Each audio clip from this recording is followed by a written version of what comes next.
to do with my phone setups. I'm here with another reading / meditation. We'll do it the same way that we did yesterday. I'll pull 3 cards from my green deck, and we will figure out what the meditation is about, and then we will do the meditation, and then we'll pull some cards for clarification on how our spirits liked the meditation that we came up with today. So I'm really happy that you're joining me. Today's meditation is going to be sponsored by Citrine.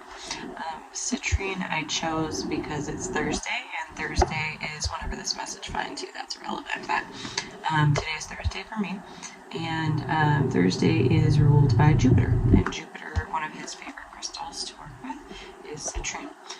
Let's see. Jupiter is the god of gods. Like, he is about luxury and luck and the color yellow, and he likes sweet stuff. So if you feel like honoring him today, whether it's Thursday or not, then you do you. I'm dedicating this reading and healing to Jupiter. So, spirits, guides, ancestors, angels, archangels, gods, goddesses, everyone who wants to see us on the path to the greatest good.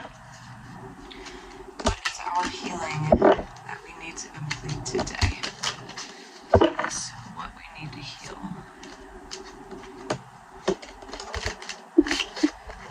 Right. Show us our healing.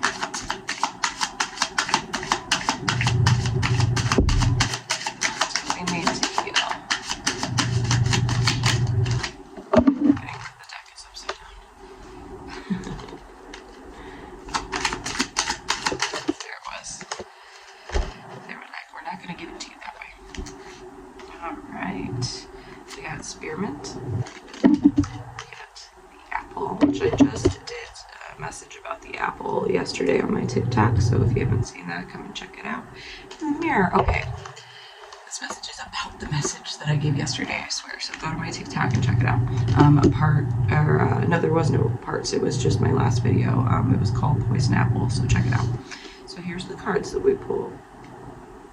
So let me meditate on what this is about for a moment. Okay, today's meditation is about rejuvenating self-love and reflecting on how we present ourselves to the universe. So let's get started by finding a comfortable position, seated or laying down, doesn't really matter, and then close your eyes and we'll start with some breath work. Start by breathing in through your nose for 5 seconds, holding at the top for 5 seconds, exhaling through your mouth for 5 seconds, and holding it at the bottom for 5 seconds. We'll repeat this 3 times.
Alright, resume your normal breathing.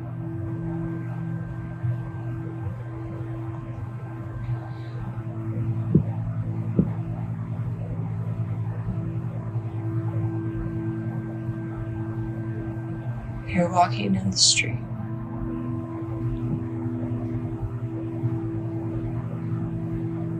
You hear something in an alley up ahead. When you reach around the corner, you see a group of children throwing rocks behind a dumpster. You know they can't be up to anything good, so you walk over and break them up, and they all scatter home.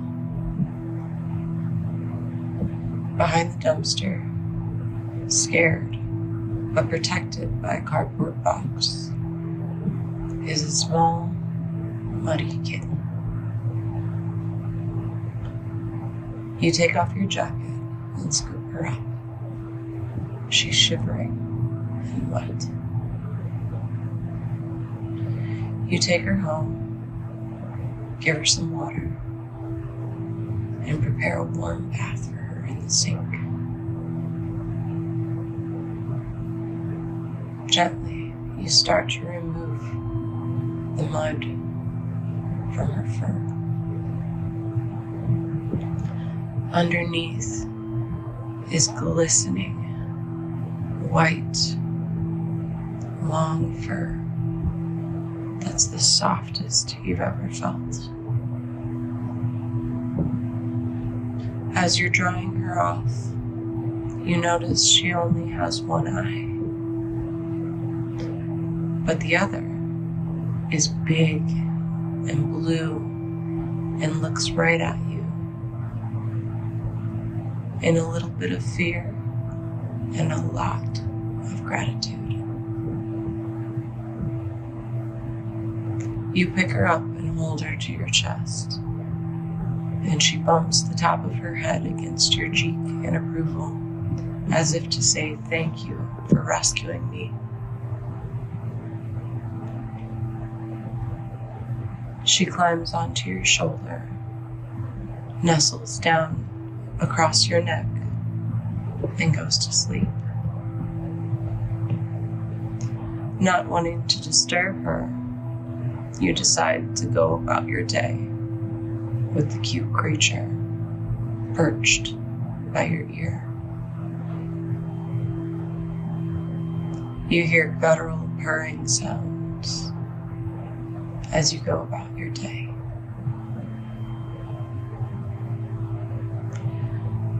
Later, you're walking into your bedroom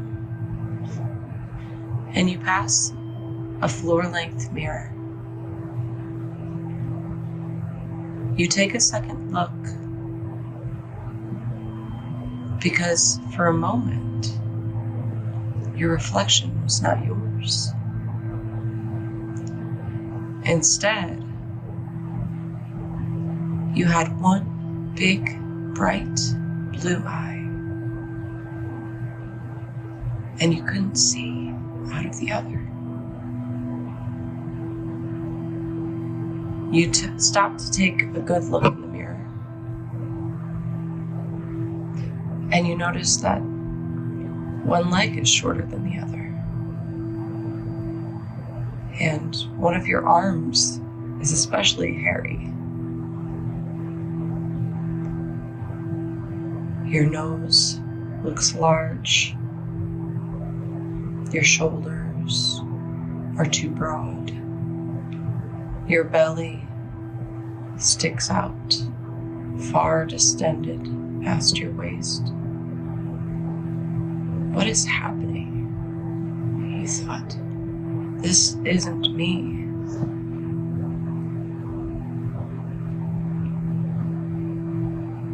Then you hear the children throwing rocks again, screaming, "One eye, one eye,"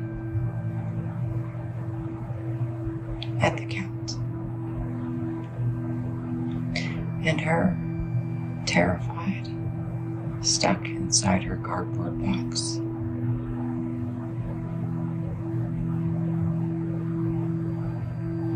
You realize that this reflection that you're seeing is not the truth. You start to identify the imposters, the strange shoulders, the odd legs, and you think about where they came from. And you realize that one of those children had yelled at you before when you were cornered in your box. They had yelled, "That shirt looks terrible on you." They had yelled, "I'm taller than you." They had yelled, "You're weird." They had yelled, "Big nose, ugly hair, old shoes." They had thrown rocks. They had jabbed with sticks.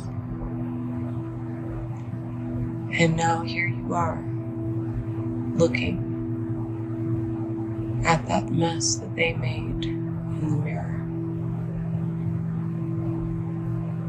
But you look down at your hands and at your legs where they attach to your torso and your arms. And they're beautiful.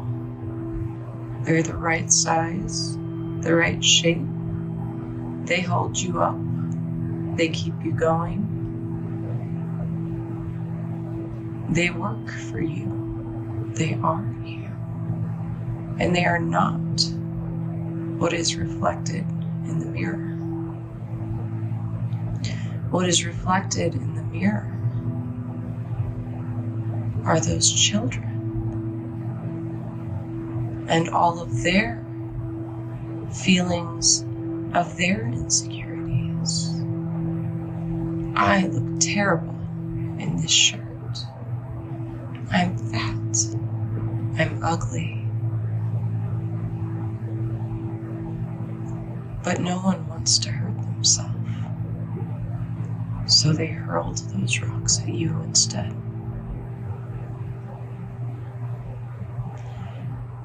But one day, as they were throwing rocks and jabbing with sticks, someone walked by and scooped you up in their coat and took you home and washed you and loved you.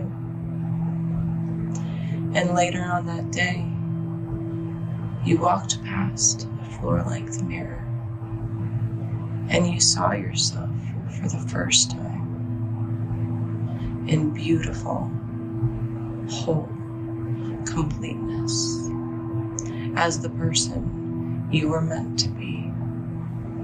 And no one could affect what that looked like except you.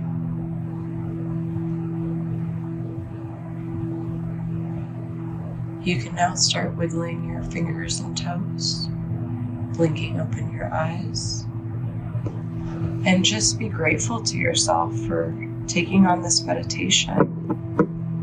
I really appreciate you all for joining me. We'll go back to the deck now to pull some confirmation cards to follow up after the reading. Okay, so that was a lovely meditation. Again, we had Spearmint the Apple in the Mirror, which led us to a self-love meditation. So let's see what Spirit had to say about that meditation. Spirit, do you have any follow-up advice or anything you want to tell us about that meditation? Horsedale, yes. Okay, so horsedale is a protection herb. Usually it's used, you would plant it outside your home as like almost like a barrier to get to you. So by doing this self-love ritual, we're creating this barrier around ourselves to keep ourselves safe and protected, our body, our temple, right?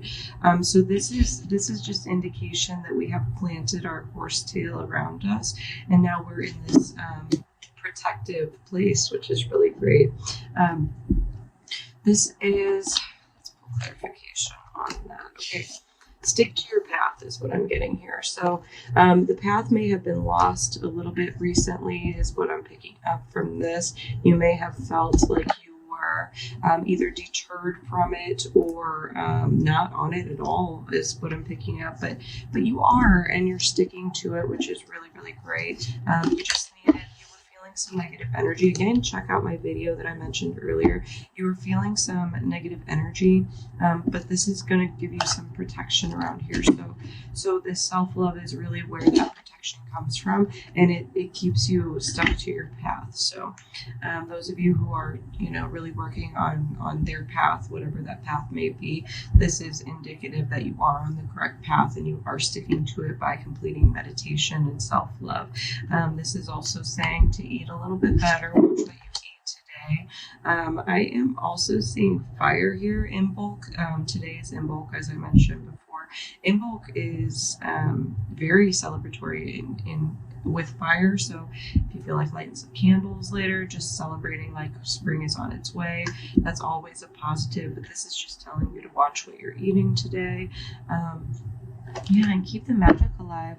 Don't let it fizzle out. Don't wait until it's fizzled out in order to do these self-love rituals. These are things that you can do absolutely every day. It doesn't have to be that meditation, of course, but whatever works for you.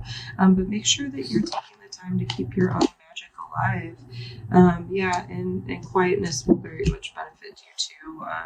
If you're somebody who's like constantly on your phone, maybe take an hour or two and just be like, I'm dedicated to not being on the phone here.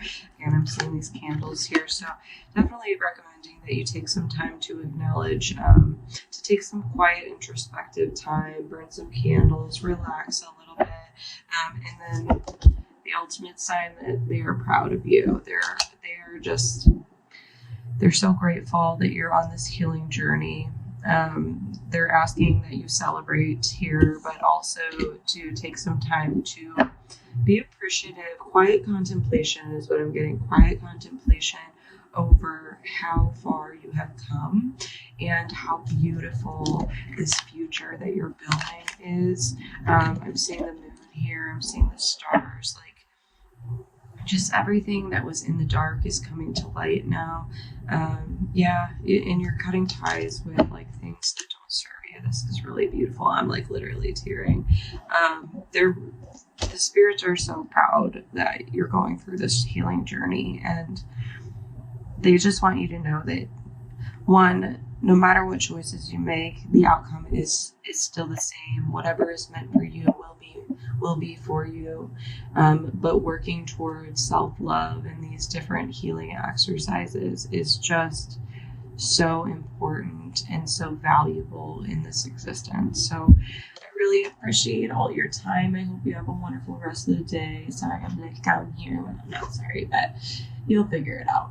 I appreciate you all. Have a wonderful day and take care.